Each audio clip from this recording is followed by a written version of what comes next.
Başkanım hoş geldin. Hoş bulduk. Selamünaleyküm. Allah razı olsun.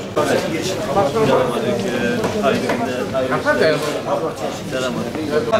Hoş geldiniz. Yine kahvaltı yapalım. Ben geldim. İşler nasip eyle.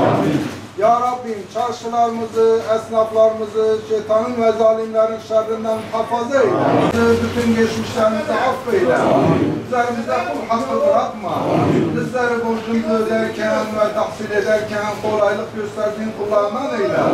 Ya Rabbim maddi manevi sıkıntılarımıza genişlik nasip eyle.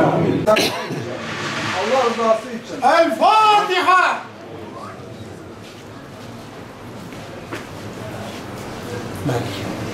Hamlar bölgesinde Kunduracı Pazarı'ndayız.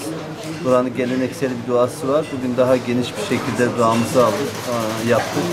Ahilik haftası. Tabii ahilik çok önemli bir müessese. Peygamber Efendimiz insanlar Mekke'den Medine'ye döndükten sonra kardeş olarak bazılarını birbirine eşleştirmiş. Bu ahilik de aslında aynı meslekteki insanların bir kardeşliği, birlikteliği, birlikte çalışması. Bu yüzyıllardır devam eden bir faaliyet, birliktelik. Allah'a şükürler olsun ki Şanlıurfa'mızda hala devam etmektedir. İşin aslı çarşı.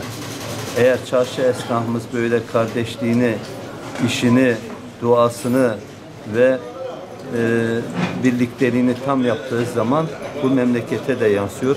İşte çok şükür bu burada var.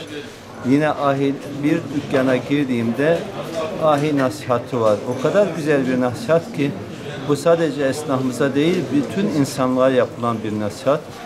Burada bugün duamızı yaptık. Günler boyu inşallah bu yerlere ve bütün esnafımıza bereketler Allah nasip etsin. Birliktelik nasip etsin, kardeşlik nasip etsin. Bu geleneğimizde devam ettiren herkese, Esnaf Derneği Başkanımıza, buradaki çarşı başkanlarımıza hepsine çok teşekkür ediyorum. Gerçekten belki de düşünmediğimiz, görmediğimiz ama en önemli bir işi yapıyorlar. Ben kendilerine bir defa daha teşekkür ediyorum.